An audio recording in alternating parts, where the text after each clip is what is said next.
I could construct 100 different scenarios. Like, you want something to change, you try to change it, it doesn't work, it feels bad. So you never want to do it. You never want to engage in conflict with somebody ever again. Like, you never want to ask for what you want ever again, because you've got this history of whenever you ask for what you want, you don't get it, it feels worse, so what's the point? So I wanted to share a bunch of things that have been helpful for me. And the first thing is, quite often people know what your boundaries are.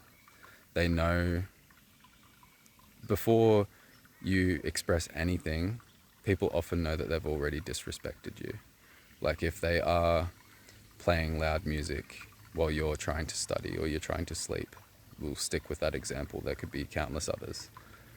And like, they're fully aware that that's going to be disruptive to your peace. So the first thing that I've found really successful is no words. You don't actually have to think of the right thing to say, because that's one thing that I used to do. I used to sit with myself, and all these feelings and emotions would come up, and they would just be overwhelming me, just building up, and I'm internalizing all of it, thinking like, what's the first thing that I'm going to say, or how am I going to approach this? How am I going to contain all of these feelings? Like, I'm getting angry and resentful, like I don't want to lose control of my temper. So I would, try to think of the right thing to say. Quite often, the best thing you can say is absolutely nothing. You could just approach the person, and actually there's something really powerful about no words at all. Like, just looking them in the eye, and whatever the thing is that they're doing that they know you, that is disrupting your peace or affecting you negatively, they're aware of it, you're aware of it, and it's like this acknowledgement between you two that, like, this is affecting me and I do not like it. So you don't have to think of like the right thing to say. You don't have to be big and strong and tough. You don't have to be aggressive. You don't have to be anything. You just have to have that acknowledgement. This is violating my boundaries, and you already knew that. You've chosen to do it anyway because you thought that you could get away with it, because you thought that I would be too scared to stand up for myself, because I have a long history of internalizing all of my emotions and suffering in silence. But today, I'm here. What are you going to do? There doesn't have to be any kind of conversation that takes place. This is like really incredible the first time that you try this and it actually works. It might be terrifying. Like, inside, your heart rate might be like 90% your maximum heart rate, like 170 beats per minute, like, and your palms might be sweaty and all that, but they're not going to be thinking about any of that. They're just going to be like, wow, like, this person is here and this moment is taking place. So you might be thinking, like, the first objection is, I can't just go and approach somebody in this manner with just silence as my only weapon, so to speak. Like, not that you want to be thinking of conflict in terms of like aggression. You want to be thinking of it in terms of restoring your peace. But what happens is, automatically the other person will start to speak. So there are a few things that might come out of their mouth. The first thing might be an apology. That would be fantastic, wouldn't it? It might be, oh, sorry, didn't realize you were home. Like, it might be a little white lie or a little lie, just to sort of smooth the tension, and they might stop doing the thing that's upsetting you straight away. Another thing that might happen before that, and you just have to breathe through it and not react, is they might justify their behavior. They might say, like, I'm celebrating because I got some really good news, or like, they might justify it in countless ways, and they might go through this justification. And again, silence is actually the best thing. Like, you don't have to think of the right thing to say. You don't have to confront them. You don't have to get aggressive. You don't have to disturb your peace in any way. Just the acknowledgement in your eyes, like, that's still not good enough. Like, you don't actually have to even nod. Like, no agreement at all. Just like, think about it. Like, allow yourself to just have that space and think about what they're actually saying to you. So they're justifying it. And then, as you're still not acknowledging that that's enough, like, you're still kind of standing your ground, being like, this is still violating my boundaries. This is still affecting me negatively. Then they'll shift from the justification, like, okay, this is why I was behaving poorly. And then they might go to the apology.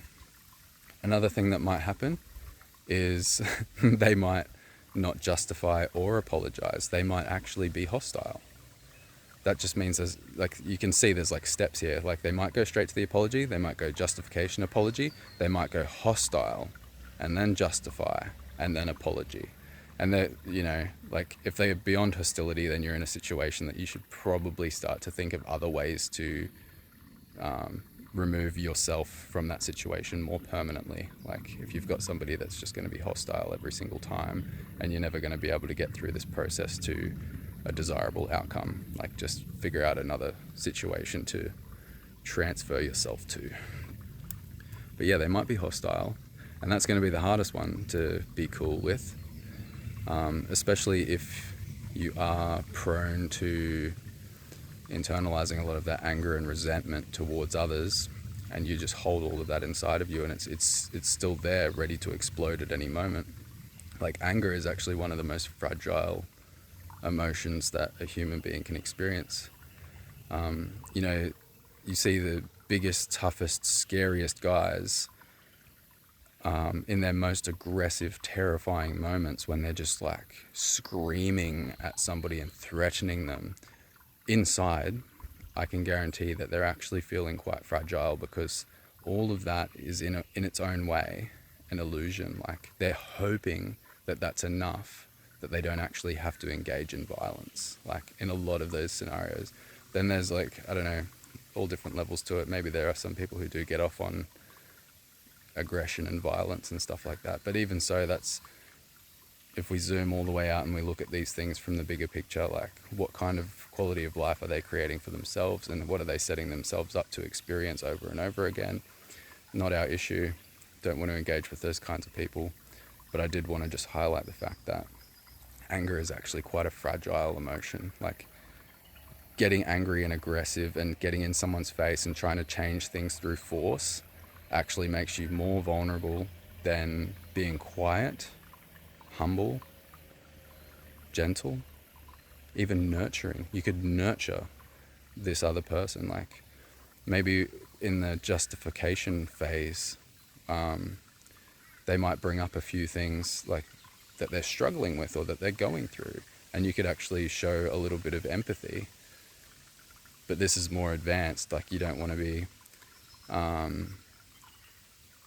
it's a fine line between showing empathy, like, oh yes, I understand that you're going through something tough right now, but I still don't accept this behavior. This is still affecting my peace.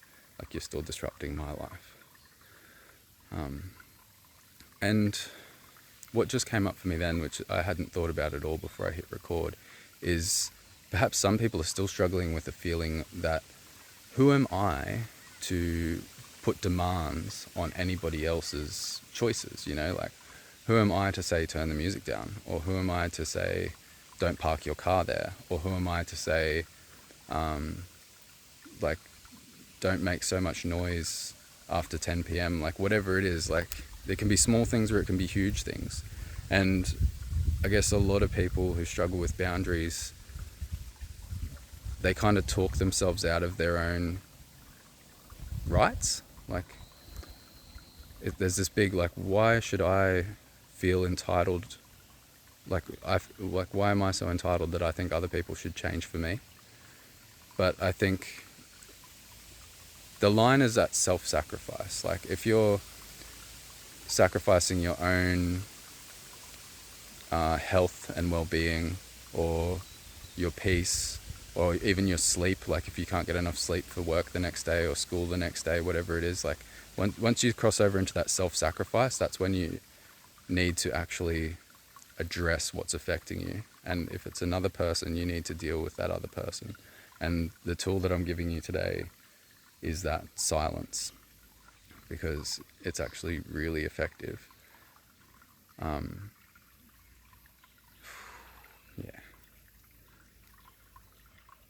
I have a lot of thoughts around this, and I've been actually applying it myself recently. Like, I don't say anything anymore, because I've had a repeated kind of issue with roommates that have just been like, yeah, basically I like been waking up like way too frequently. So I've just started addressing it with this silence technique, like just you explain to me why you're disrupting my peace. Like I'm not gonna confront you and like try to tell you what needs to change. Like you already know that this is not appropriate. And yeah, you just let people talk themselves through their own behavior, talk themselves through their own justifications, and then arrive at a place where they're ready to apologize and change the behavior. I guess as well, it takes a certain degree of confidence to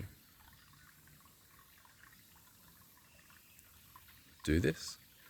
And you do need to communicate your boundaries in the first place. There needs to be an initial conversation about your needs or like what you want in the situation. Like sometimes it's obvious, like you just put music on at midnight while I'm sleeping. Like you don't need to have a conversation about that. But if you've got like other smaller conflicts that are affecting you really deeply, sometimes people don't even know. Like people might be using your milk to make their coffees, and that might be building up so much resentment inside of you. It seems absurd, it seems ridiculous. But if it is affecting you that much, like one, either get over it, or to address it, like address what's affecting you. Go and talk to that person, like, that's my milk. And then see, they might go through those stages. First, they might be hostile, like, oh, why are you being so crazy about this? And then they might justify, like, oh, there's no point getting two lots of milk for the fridge. And then the third might be like, oh, I'm sorry, like, I guess I can get my own milk. And that could be the end of it. Like, you didn't have to tell them to change their behavior. You didn't have to confront them. You didn't have to be aggressive. Like, they just had to know that there was an issue that was affecting you. And it's valid. Like, they can, like, it is, there are certain things where you can definitely see why people are like, come on, man, that's absurd. Like, just let me use your milk. But if it's affecting you that much, like, do something about it. Whether you do something internally and change something inside of yourself and you make peace with the fact that other people use your milk, or you address the boundary violation. The point of this is like, and that example, the point of that example is to show that people have all kinds of issues with each other all the time, and no matter how absurd they seem, if you don't deal with them, the anger and resentment that sort of intrudes upon your entire life is so much more toxic than the issue in the first place. Like, somebody using your milk, like, maybe that's your thing. Like, I don't want to trigger somebody and go like, that's not a big deal, when it's a big deal to you. But for most people watching this, somebody using their milk, like, it's like, so what? Like, it's not, like, I don't want to ruin my whole life over that.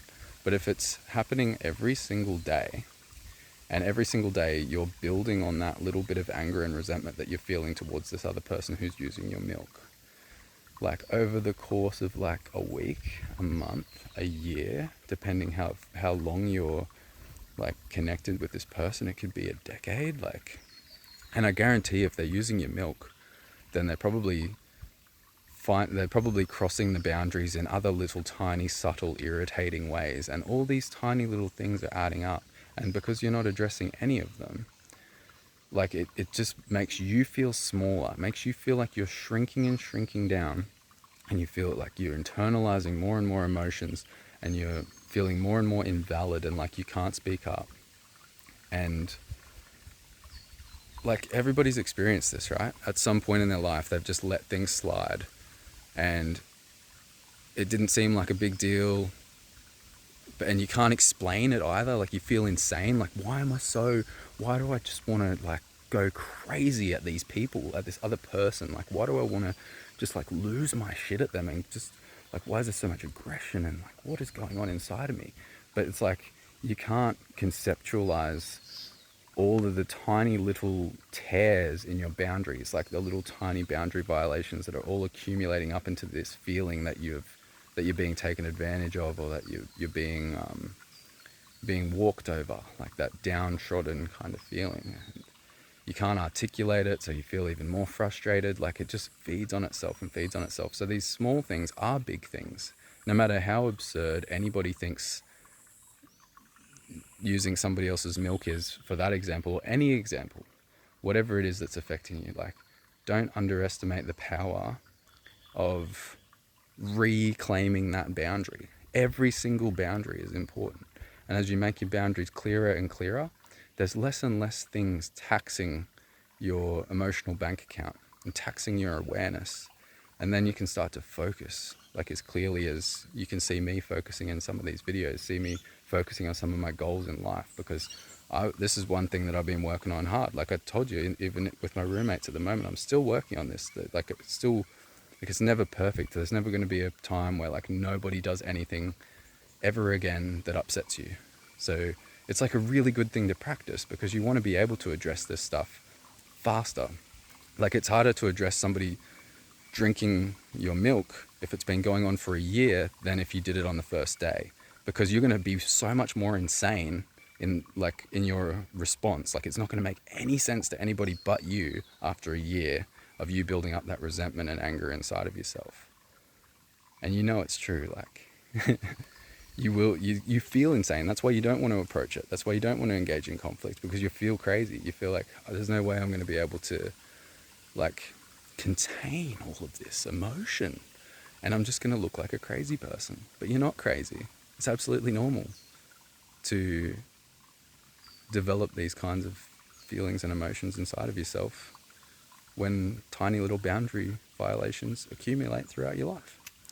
If you got anything out of this video, please let me know in the comments below. Share like your similar experiences of how you've noticed like these tiny little boundary violations have added up and accumulated, so that other people can see that they're not crazy and like there are people that have done similar things. That's really helpful. Subscribe to the channel if you haven't already. Click the like button for me. It helps YouTube recommend this content to people with similar interests. And if you'd really like to dive deep, go check out kylibs.com.